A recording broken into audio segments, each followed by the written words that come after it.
सामोरे जात आहोत. नाही, याच्यामध्ये काही तुमचे नगरसेवक पदाचे जे काही म्हणजे इच्छुक होते तुमच्या पक्षाच्या जवळचे ते काही लोक नाराज झाले, वेगळ्या पक्षामध्ये गेले, त्याचा काय फाटका वगैरे? वेगळ्या पक्षात हे सदाकाळ नाही का? क्रमांक 8 मध्ये बाळासाहेब सदाकाळ गेलेला आहे. पण ते जरी वेगळ्या पक्षात गेले असेल तर त्या 8 मध्ये राष्ट्रवादी काँग्रेस पक्षाची पकड चांगली आहे. तिथले सर्व ज्येष्ठ नागरिक असतील, ते बारो आणि बोडकेनगरमधले जे काय सुशिक्षित वर्ग आहे त्यांचं आमच्या कुटुंब, पापा शेठ आणि राष्ट्रवादी काँग्रेस पक्षाची कनेक्ट चांगला आहे. बाळाला उमेदवारी नाही द्यायची असं आमचं मनात नव्हतं, पण एक निर्णय काहीतरी घ्यावा लागतो. प्लस एखाद्या प्रभागामध्ये जेव्हा 2 उमेदवार देतो तेव्हा रिजन वाईज आम्ही उमेदवारी ते निश्चित करत असतो. तिथल्या ज्या दुसऱ्या उमेदवार आहे वैष्णवीताई, त्यांचं आम्ही बोडकेनगर आणि बारामध्ये मीटिंग घेऊन तिथं सिलेक्शन केलेलं आहे. चला काय नाही काय कसं जोर- चाललंय? जोर एकदम जोरात आहे काय हा? समोर जोर जोरात चालू आहे समोर. अरे का हा. लावून धरा. हा, आपण चर्चा करू तो बाळा. बाळाचं वय अजून लहान आहे, त्याला आपण संधी देऊ शकलो असतो. पण आता काय, मला काय त्याला दोष द्यायचा नाही, पण आता थांबायलाच कोण तयार नाही. तो म्हणला उभाटाकडून त्यांनी फॉर्म भरला, सांगितलं मी उभाटाकडे उभं राहतोय. काय ठीक आहे म्हणलं, आता काय करणार आपण. बाळा काय म्हणतायत? हां ते म्हणतायत की ठीक आहे, मी माघार घेतली असती नगराध्यक्ष पदाची, पण त्याच घरात नगरसेवक पद देता, किती वेळा 2-2 लोकांना द्यायची, आम्ही काय करायचं? पापा खोत हे गेले 40 वर्ष राष्ट्रवादी काँग्रेस पक्षाचं काम करतात आणि मागच्या वेळेस त्यांना नगराध्यक्ष पदाची उमेदवारी द्यावी असे बहुतांश लोकांचं मत होतं. पण तेवढ्याच ताकदीचे काय ते बरं आहे. तुम्ही कसे आहे? बरं आहे.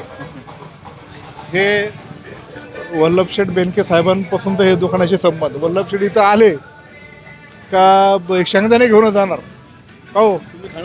द्या ना मग. काय शेंगदाणे? हो, त्यांचे आशीर्वाद आहेत, त्यांचे आशीर्वाद आहेत. मोठे शेठ होते ना शिवशेठ, तेव्हापासून तर एक परंपरा आहे, म्हणून मी पण इथं आलो. तुम्ही पण इथे आले का? इथे येता? आलो म्हणजे गाडीतून फक्त उतरायची कुठे की यांनी पुढे बांधायला सुरुवात केली असं आहे. म्हणजे ते आता परंपरा घेऊन जातो आम्ही. हे बघा बांध. आपल्या शहराच्या प्रगतीसाठी आणि आपल्या उज्ज्वल भविष्यासाठी सक्षम उमेदवार निवडणं ही आपली जबाबदारी चला, आहे. धन्यवाद. आणि म्हणूनच आपल्या सुंदर नगर आता नंतर खाऊया आपण. खाऊ ना तुम्हाला. हा, नंतर खाऊ, बोलूया आता. खाऊ आता शेंगदाणे बघा. मग ते काय होत? हा, बरोबर.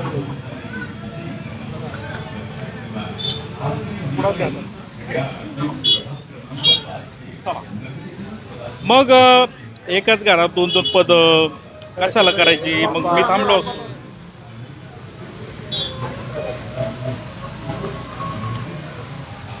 उमेदवार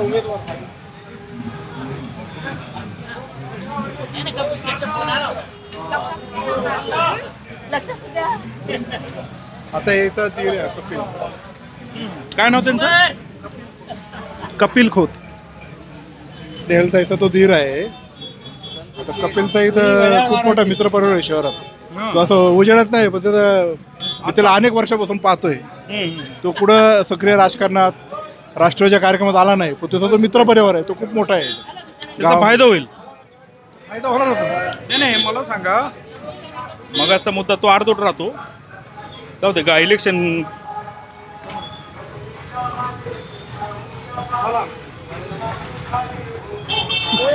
पापा शेठ हे गेले अनेक वर्ष पक्षाची सेवा करत आले. मागच्या वर्षी नगराध्यक्ष पदाचा उमेदवार त्यांना आम्ही निश्चित करत होतो, पण तेवढेच ताकदीचे बाबा शेठ पण होते. आणि मग निर्णय घेत असताना राष्ट्रवादी काँग्रेस पक्षाच्या सगळे संघटनेचे लोक एकत्र आले आणि बाबा शेठची निवड केली. पण पापा शेठ नाराज नाही झाला, तो घरी गेला. तो नाराज झाला, रुसला. शेवटी माणूस आहे, मानासारखा. पण त्याने असं पक्षविरोधी कारवाई नाही केली पापाने. हो काय बरं आहे.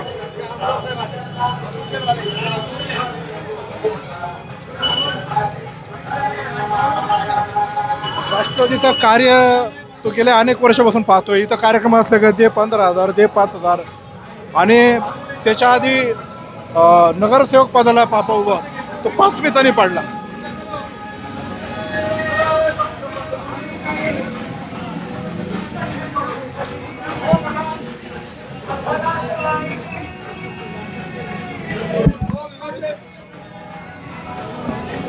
पाच मतांनी पडला. त्यावेळेस पण काँग्रेस बरोबर अचानकपणे आघाडी झाली आणि आघाडी झाल्यानंतर आम्हाला काही एका सीटवर कॉम्प्रोमाइज करायला लागलं.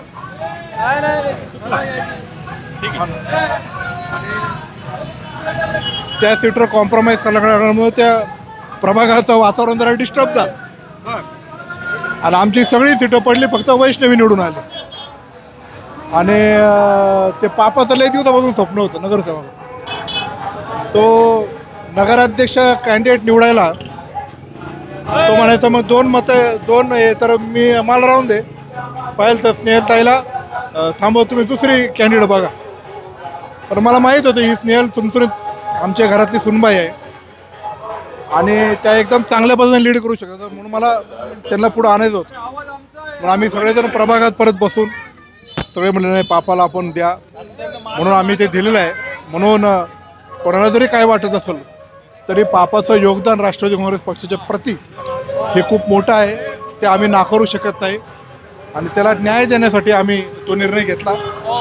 तसंच आम्ही बाळाला पण सांगत होतो की तुझं जरी काम असलं तरी तू लहान आहे, तो आपण पुढं करू नेक्स्ट टाइम.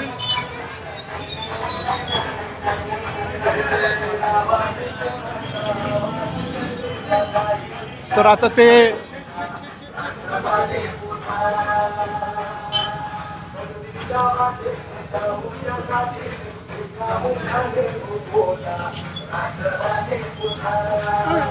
सुनबाई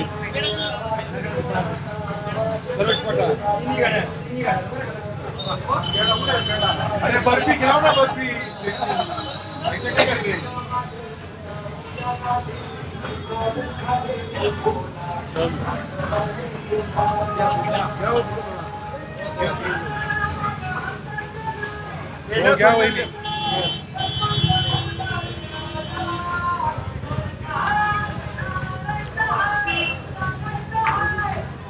चला चला पेढा घ्या. घेऊ चला. खोबऱ्याची बर्फी आहे ना, हा खाऊन बघा जा.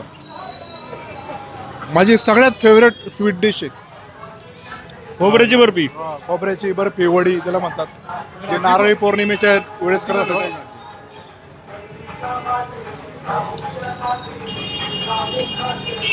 एक मिनिट जाऊ द्या.